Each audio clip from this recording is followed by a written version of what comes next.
Hello ಎಲ್ರಿಗೂ ನಮಸ್ಕಾರ ಮತ್ತೆ ನನ್ನ ಚಾನೆಲ್ಗೆ ಸ್ವಾಗತ। ನನ್ನ ಹೆಸರು ವೀಕ್ಷಿತಾ, ನನ್ನ ಚಾನೆಲ್ ಹೆಸರು ಸಿಂಪ್ಲಿ ಬ್ಯೂಟಿಫುಲ್ ಕನ್ನಡ। ದೋಸೆ ಇಡ್ಲಿಗೆ ಅಕ್ಕಿ ನೆನೆ ಹಾಕುವಾಗ 4 ಕಾಳು ಮೆಂತ್ಯ ಕಾಳು ಸೇರಿಸುವಂತೆ ಮನೆಯಲ್ಲಿರುವ ಹಿರಿಯರು ತಿಳಿಸುತ್ತಾರೆ। ಇಂತಹ ಹಲವು ಔಷಧೀಯ ಗುಣಗಳಿರುವ ಸಾಂಬಾರು ಪದಾರ್ಥಗಳನ್ನು ಬಳಸುವುದು ಹಿಂದಿನಿಂದಲೂ ರೂಢಿಯಲ್ಲಿದೆ। ಮೆಂತ್ಯ ನಮ್ಮ ದೇಹಕ್ಕೆ ತಂಪು, ರಕ್ತದಲ್ಲಿರುವ ಸಕ್ಕರೆ ಪ್ರಮಾಣವನ್ನು ತಗ್ಗಿಸುವುದರಲ್ಲಿ ಇದು ಪ್ರಮುಖ ಪಾತ್ರವನ್ನು ವಹಿಸುತ್ತದೆ। ಇದೇ ಕಾರಣಕ್ಕೆ ಮಧುಮೇಹಿಗಳಿಗೆ ಮೆಂತ್ಯ ಕಾಳನ್ನು ಸೇವಿಸುವಂತೆ ಸಲಹೆ ನೀಡಲಾಗುತ್ತದೆ। ಹಾಗೆಯೇ ಮೆಂತ್ಯ ಕಾಳು ರಕ್ತದಲ್ಲಿರುವ ಕೊಲೆಸ್ಟ್ರಾಲ್ ಅಂಶವನ್ನು ನಿಯಂತ್ರಿಸುತ್ತದೆ। ಬಾಯಿ ಹುಣ್ಣಿಗೆ ರಾಮಬಾಣ ಈ ಮೆಂತ್ಯ ಕಾಳು।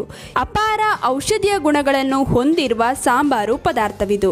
ಒಳ್ಳೆಯದು ಎಂದು ಕೆಲವರು ವಿಪರೀತವಾಗಿ ಮೆಂತ್ಯ ಕಾಳನ್ನು ಬಳಸುತ್ತಾರೆ, ಅದು ಒಳ್ಳೆಯದಲ್ಲ। ಅತಿಯಾದರೆ ಅಮೃತವು ವಿಷ ಎನ್ನುವ ಗಾದೆ ಮಾತಿದೆ।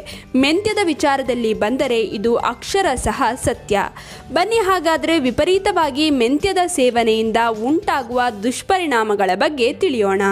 ಹೈಪೋಗ್ಲೈಸೆಮಿಯಾ ಸಮಸ್ಯೆ ಎದುರಾಗುತ್ತದೆ। ರಕ್ತದಲ್ಲಿ ಸಕ್ಕರೆಯ ಅಂಶವು ನಿಗದಿತ ಪ್ರಮಾಣಕ್ಕಿಂತ ಕಡಿಮೆಯಾಗುವುದನ್ನು ಹೈಪೋಗ್ಲೈಸೆಮಿಯಾ ಎನ್ನುತ್ತಾರೆ। ಇದರಿಂದಾಗಿ ಮೆದುಳಿಗೆ ಸಾಕಷ್ಟು ಪ್ರಮಾಣದಲ್ಲಿ ಗ್ಲೂಕೋಸ್ ಅಂಶವು ಸರಬರಾಜಾಗುವುದಿಲ್ಲ, ಆದ್ದರಿಂದ ಮೂರ್ಛೆ ತಪ್ಪಬಹುದು, ಮೆದುಳಿಗೆ ಹಾನಿಯಾಗಬಹುದು।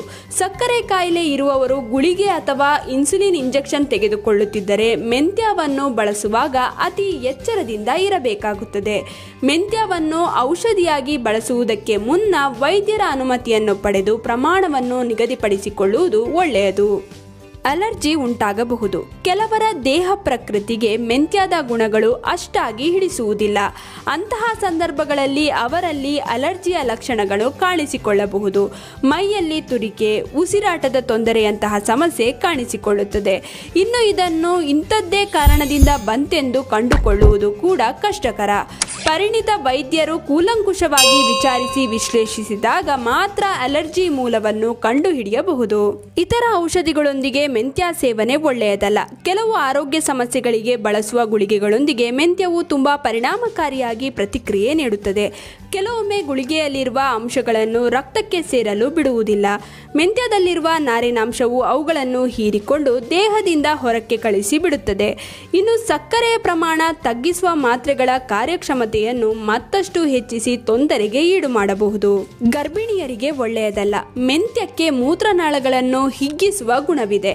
ಇದು ಬಸುರಿ ಹೆಂಗಸರಲ್ಲಿ ಅಕಾಲಿಕ ಹೆರಿಗೆಯನ್ನು ಪ್ರಚೋದಿಸುವ ಸಾಧ್ಯತೆ ಇದೆ।